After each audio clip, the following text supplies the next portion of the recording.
Assalamu alaikum wa rahmatullahi wa barakatuh. Tubaramuside bannaffe mwenna abalaba Salaamu TV mudde buno tubaze okubeera nga mutulaba wiiki etambudde etya yonna nga bwemugiyiseemu. Amanya nze Habibu Ssemakula, programu yaffe eva mu House of the Country of Uganda ebekutuuseko mu budde buno nga tuzze okujjukiza ku mpajja yaffe ey'okusatu. Oba oliawo Allah mu nteekateeka ya Allah subhanahu wa ta'ala n'oluvannyuma omubaka Muhammad sallallahu alaihi wasallama njagala ogiteeka mu makkati g'empagi endala nga waliwo ekigendererwa. Programu eno nga bulijjo tulaba House of the Country of Uganda okubeera nga tugikutuusaako, era bakulu bamaze okutuuka tulina bawano mu studios nga tuli ne Kadhi wa Kampala Sheikh Idris Habibul Swabi. Ngenda kumusaba ababuuzeeko. Billahi minash shaitani rajim. Bismillahir rahmanir rahim. Innal hamdalillah nahmaduhu wa nasta'inuhu wa nastaghfiruhu wa nastahdihi wa na'udhu billahi min shururi anfusina wa min sayyiati a'malina. من يهده الله فهو المهتدي ومن يضلل فلن تجد له وليا مرشدا. أشهد أن لا إله إلا الله وحده لا شريك له وأشهد أن سيدنا ونبينا ومولانا محمد عبده ورسوله أرسله الله إلى العالمين بشيرا ونذيرا وسراجا منيرا وبشر المتقين بالجنة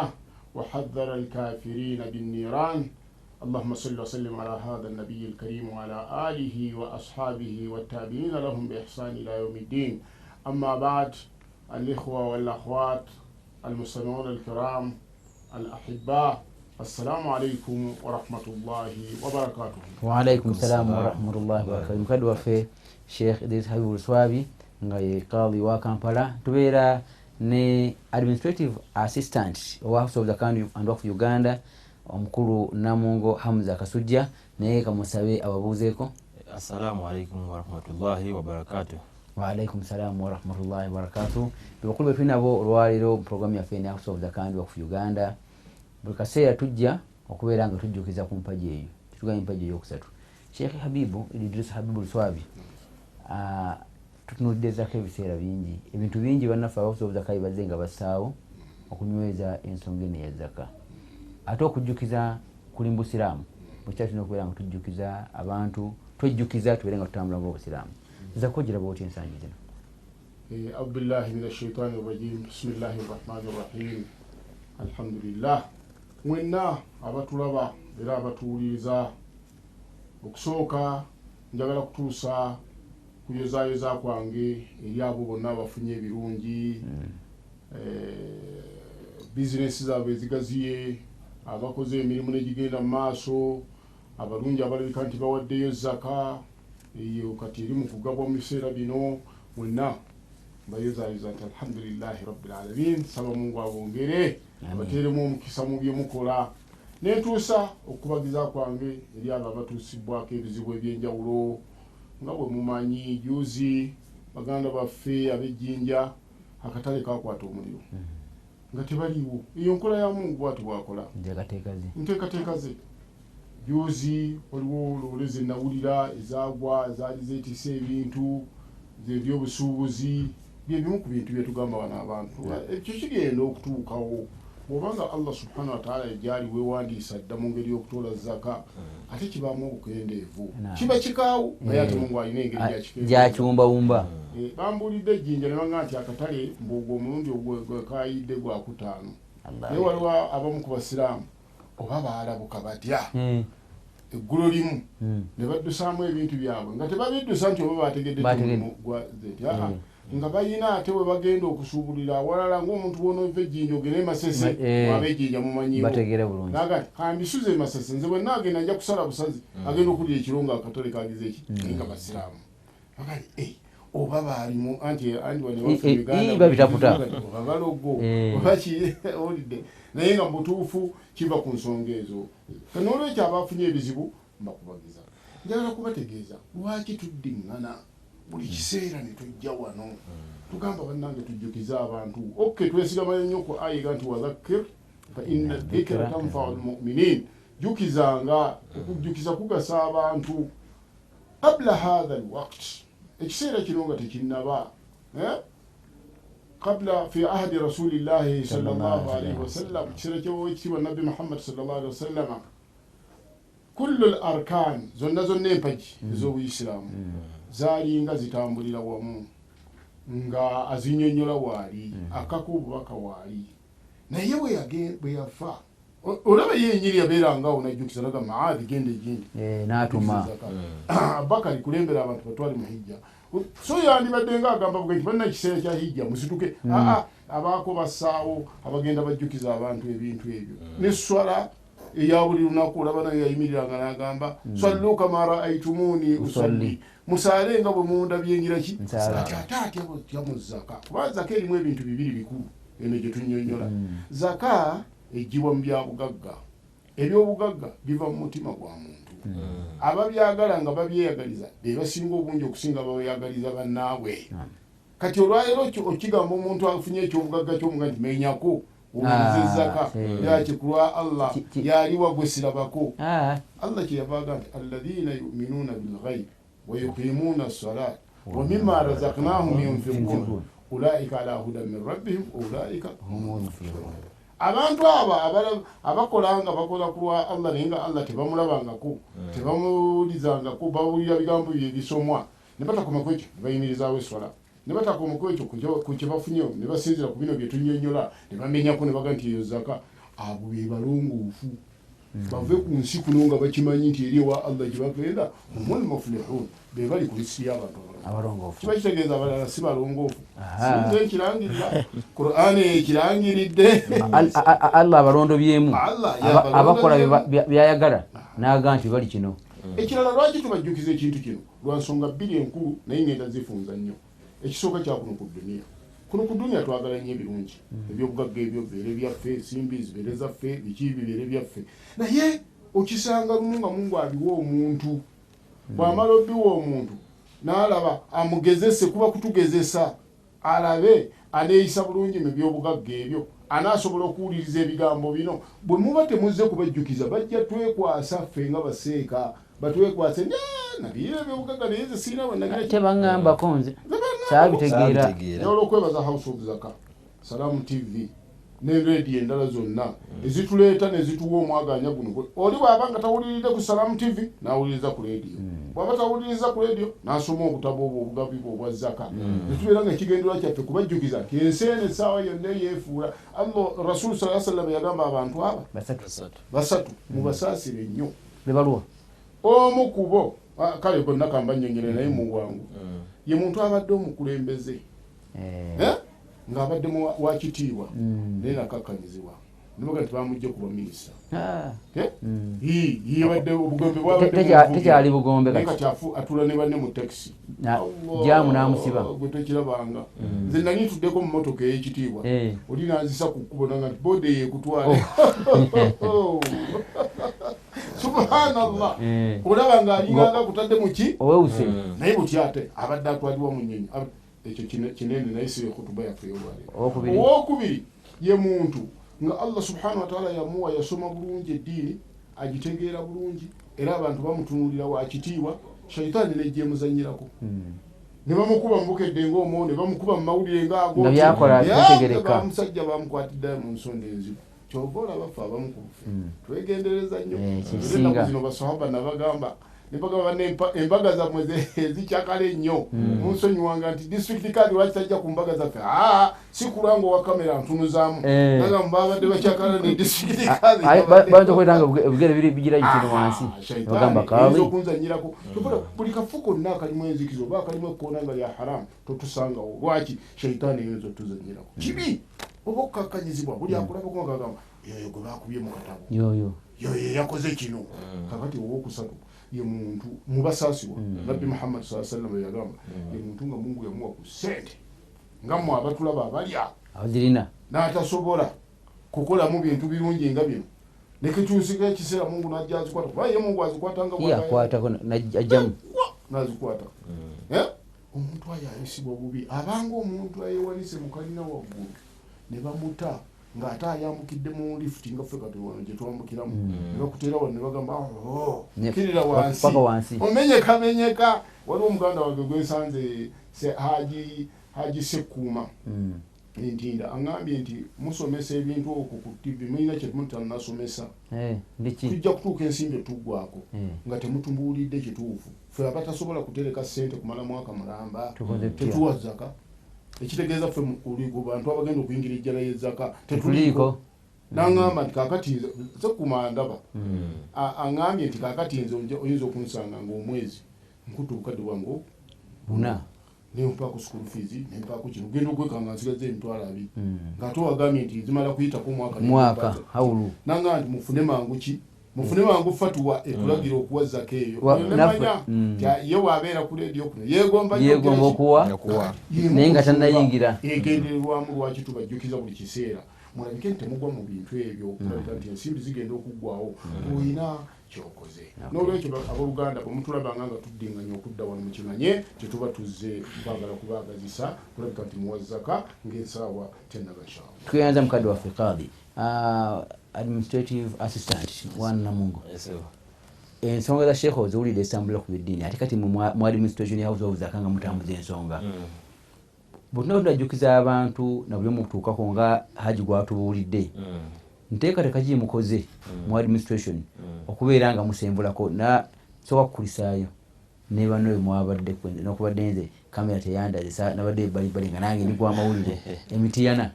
mukulike ne benne byakoleddwa ebyo twebaza ine bannamitiana enteekateeka yaabwe ennungi ey'okwaniriza obulungi abantu na byonna byabaddeyo kiki mukoze. Kakati ekibuuzo kirungi nnyo ky'obuuzizza nga Sheikh bw'agambye nti House of Zakka erina enkiiko ezirikulembera.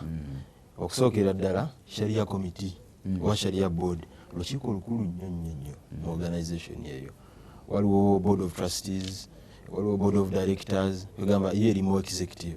Naye nga Sharia Board yevunaanyizibwa okuyisa fatwa ezo n'okuteekerateekera abantu abali mu kiti ng'ekyo.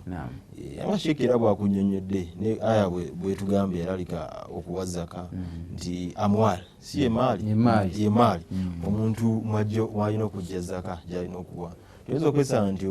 amwali oba emaali ey'omuntu ali Zaire si emu ate ne maali owe Uganda omuntu ali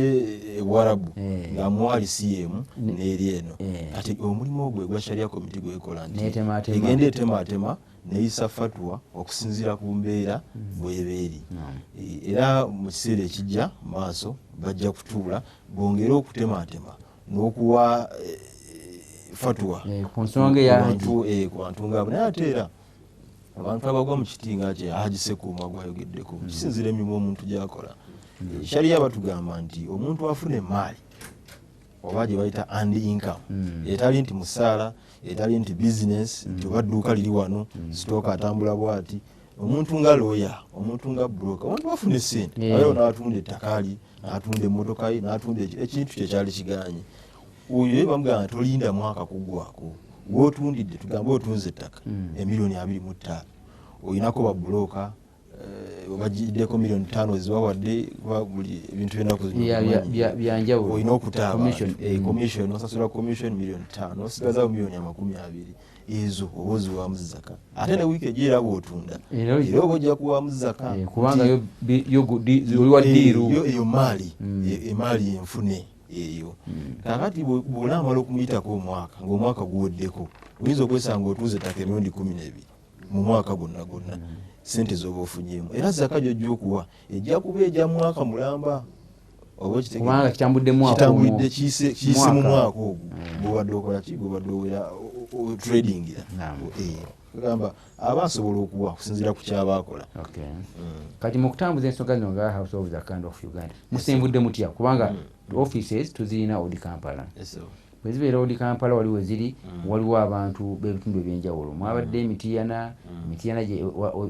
ebyabadde nga bwetwabirabye. Ate kiki mukoze okulaba nti kiva wano wekiri okizza ku stage endala. Kati ekibuuzo ky'obuuziza ekira kirungi nti House of Zakka of Uganda kitongole kya ggwanga lyonna era kyetongodde ky'abantu kyammwe abatulaba abeeyo buli musiraamu yenna. Era tukubiriza zaka ogikole ki ogibale ogiwe ate tugigabire nga bwe tubadde tukola era bwe tujja okukola. Nti twakizuula nti abantu obwetaavu tebukoma omuntu asobola okuba emitiana asobola okuba embalala nga mwetaavu era nga gwa miteeko giremeka 8 batugamba naye tukizuula nti omuntu okukwata application ate ava emitiana ajje Kampala asabe ezzaka ng'ate n'abagagga mu region gy'aba avudde gye bali nekizuula nti waliwo obwetaavu obw'okugulawo offices mu regions era ku juma ewedde nga bwetukulisizaayo twabadde emitiana ku muzikiti awo ne tugulawo office basajja basiraamu Mungu yabawa ku ssente baatuula ne bagamba nti afa office tujja giwaayo bwereere etandika okukola emirimu gy'obusiraamu era twabadde ne mukadde waffe Sheikh Anas Kalisa managing director House of Zaka Haji Nyanzi twabadde naye Deputy Supreme Mufti Sheikh Mahmoud Kibate twagenze naye ne tulonda abandi balonda wabali be balonda berondera ne batuwa akakiiko bali abeeri gye mulaze beberondera abantu baabwe kuba zaka eva mu kitundu kyabwe ne bagikuŋŋaanya aye neddamu ki beetaavu n'abalala abalina okugifuna mu kitundu ekyo mwe bali kakati ne balonda olukiiko olw'executive bennyininyini ab'emitiana egenda ku office ng'emonitaringa mitiana ne Mubende omanyi wanene nnyawo era balonda chairperson mukulu Kawesad nga ye chairperson executive olukiiko lw'executive vice we n'abeera Haji Farid Lakani general secretary Haji Ibrahim Sentongo assistant secretary n'abeera Mr. Kazibe Swaib publicity oba omukunzi zirimu okunga abantu n'abeera publicity Kayemba Yasin assistant publicity wa mumyuka we n'abeera Semuyaba Abdul Bast religious affairs n'abeera Sheikh Anas Mivule then gender balance abakyala women representative ku executive emitiana n'abeera Hajat Madina Bukandula ne Hajat Haura Semakula ate omwonika tomutubuulidde treasurer we mukulu nnyo Agisiraje Sendawula n'alondebwa kubanga ye muwanika kugambye nti executive yetambuza emirimu day to day operations bitambudde bitya sente z'abantu zizze ani azirisiivinze zituse mu banka nti bank statement bitambula bitya nti za canton twetaagisa ki tusomesa abantu programs ziriwa ku radio ku TV era in fact tujja bafunira programs za fezi na Salam TV tuzibasindikire bazirabe neza radio wantandikwa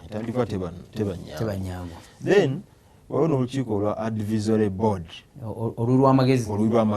oliko abasajja abakulu abakolera ddala obusiraamu ate nga n'ensonga bazitegeerera ddala weliko Sheikh Muhammad Lunanoba omutegedde president general kozi naye ava mu bitundu byeyo kakungube Mubende yava kuliko Sheikh Musa Sebumba kuliko Sheikh Ali Kasaliko kuliko Rizkaz kuliko Hajat Sara Nakatete Hajat Amina Nantongo Sheikh Ismail Nkata Sheikh Anas Masaba Haji Salim Kajubi ne Sheikh Saad Kigula emitiana bwatu betambudde mitiana era n'okubongerezaako okubalagirira nti bwotuuka mitiana ng'onoonya bank eya finka bank kizimbe kwennyini ofisi yaffe kweri receipts weziri era ofisi twagiguddewo n'essaawa katwetwogerera emirimu gikola gitambula tuyaniriza shekhe kino ensonga ya mukulu Hamza mitiana eyo yatambudde isiraamu abouganda abandaba era abampuliriza ku Salamu TV mukimanye nti kino ekyabadde emityana kyekigenda okubeera Masaka kyekyali ewandegeya kyekyali Bazi kyekyali kitambudde nnyo ebiseera ebisinga sitera kwagala nnyo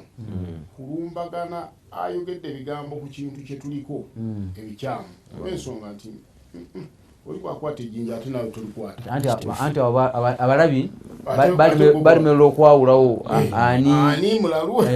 kati nolwekyabayo ebigambo ebingi abo mubandekere bannayisijja bawogeraku kubanga nyinza okunyonyola kino olinaga ngaate tuwulira egindi boogera bati abo aboogera be batyo nabo batwale balina programu yaabwe era ebeere nga egenda mu maaso sigigaana naye katuwuliza ya house of zaka bino ebyogerwa mu bibeeko yo yayagala okuteekawo ebigambo bino bisatu byebiri emityano ekisooka oba byemujja okulabaawo bajja bibalaga emityano ekisooka tanwir al mujtama hawla zaka okumupolizinga n'okulaga ekitangaala tyabange mwebase naye Mungu agantu aqimu salata wa atu zakata nga bwomusaala nezaka bomba mugitola kakati ensonga lwaki yo eteekamu akasente yasooka okuteekamu akasente ku TV ku ziradio mu mawulire nesindika abantu basomesa emizikiti tugenzeeko mu masomero tukyatambula ne mu masomero awala tukyatambula kyakabi nti ngenda nesaabuwe nti tukyatambula bebagirimu application ezijja abange temunkubira simu zakwala application kukampala ku dawa committee akunga naye ngaofiisi gyezituukira mutwala mu ofiisi aye no sijagigaba receiving application waliyo ekiika endala nga bwe yagimenye receiving okugamba nti akafaananyi nga tokataddeeko esimu yo nga togitaddeko ebbaluwa ya imaamu eriwa omanyi zaka eno imaamu mukulu nnyo zaka nti bw'oba takulikomendinze omuzikiti w'osaalira tukuzaayo n'okola ki n'ofunayo oba twagala tumanyire ddala ti oli musiraamu kyoyogera kituufu otuuka okugenda mu sharia committee bakama baffe ngulu bagenda kusunsula omusiraamu amanyikiddwa n'obwetaavu bwe era nga buki bulambike mbuwandiike okirabye kakati njagala kukolayo kantu katono bannange munzije ku mbeera eri eyali emabega ey'okubeera zakayo wajuwani sekaluswali bulumba yajjokuwa eyo twavaayo zakayo nga twagala gitwalawo era buli agimpa bw'ati njikakasa nti Hamza akikakasa bwenjikwata bwenti bwobanga mpaliriza nenjikwata naye nange nkwata mulinganiira yono alimbangwa ampadde nina obuzibu bwa sukulu fiizi nenjidduza nenjitwala nenjituza Sheikh Mungu amusasi oba oliawo ku mmeeza ng'atuuse nti Hamza asooka nakubira Hamza oliwa yaseeka natuuse ddawe nti oli n'atuula najja zino zagigundi ono musanze mu paaka ono musanze ku dduukaali kugamba Mungu amusasire n'agikuŋŋaanya ate neetuukira ate bwetuuka naffe ewaffe negenda gyeyina okulaga mu banka ndipo siripu ne zibeerawo ate omubazi w'ebitabo bwajja oba ne ba accountants oba ne ba internal auditors ate oba ne external auditors b'omuganga teeganga kakiraba akati bwetuuka nga naffe tufayiringa wali audita bwajja akawasesejjaako ayo audita baffe akwata bukwasi buki fayiro ng'ayitamu wano mutereze kati zakawo bwe yatuuse yali ku mulembe ogwo era mwe muwulira nti batutadde mu intaneti nga be bagenda bibasomera wano nebweru mwe abakyali wano abakyabirowooleza eri emabega byayisedde ensalo byagenze ddala biri ku mutendera mulala house of zaka kati eri ku mutendera mulala era sheeki nga bwagambye mu 2014 twalina international zaka conference South Africa Cape Town SANZAF South African National Zaka Organization bavunanyizibwa mu kuŋŋaanya zaka era beebo owakuluŋŋaanya miliyoni kumpi 10 za dola batambulira ddala era basasulira buli kimu ne tugenda Haji Faizo Mukasa legal advisor agenda Haji Nyanzi general manager Sheikh Yahya Kakunguru Supreme Council naye yagenda naffe ne Haji Ruta be bagenda kwegamba bwe twatuuka eri ekifaananyi kye baafuna nga zaka evudde mu mbeera eno nti zaka gitwalire gundi seekaguni muwe zakayo waayo eri obusiraamu mu mbeera eyo tokens waayo institutional bank account weziri branches weziri calculators weziri mu nsi yonna yonna ebitongole ne bijja era kyennyini house of zaka kyeyakoppeeri abooluganda mwabalaba kuba nina anamutaala eyimba emmanyi tebasobola genda odi kampala ennamba zino zebagenda obasomera wano mu banka bw'oba oyita mu banka ekyungu kijjaku bw'oba oyina mobile money South Africa bakola ng'okijja pulezidenti yatugamba ekigambo nze simanyi nakumanya yalinganga ali ku mimbalo ku masjidi nakyewuunya nnyo kyenava neetabika mu house of zakero nakyewuunya nnyo okulabika nti abasiraamu be South Africa bali miliyoni eki nebawa miliyoni 2 $2 agatali ga sente tie bukyate ffe abalina wana abasiraamu abasukka miliyoni 5 tuteeka okuwa ekinene ekisinga ekyo pulezidenti yaddewongerezaako kantu kashe kaliko embadde maliriza nti Islamic Relief Worldwide kitongole ndowooza okimanyi Worldwide kyansi yonna naye kirina Islamic Relief UK Islamic Relief USA nekisindika ebibuuzo kumpi 20 nga kibisindikira Sharia Committee eya House of Zaka nozolaba international perspective batuuza nti kakati zaka yalibadde egabwaddi kakati zaka esobola okuba batali basiraamu kakati bwe tuba nga tulina humanitarian ababundabunda abayambi tusobola okubawa ku zaka eyo nga baagala fatwa oli sheekh gye yagambye okulaga nti house of zaka tuli international n'ekintu kitambulira omuntu ava e Bungereza n'asindika ebibuuzo e Kampala nebigera twabiddamu alhamdulillah. Atula ku Salamu TV house of zaka wetuuse ekyatambula tukyagenda maaso tujja bonga n'ebirala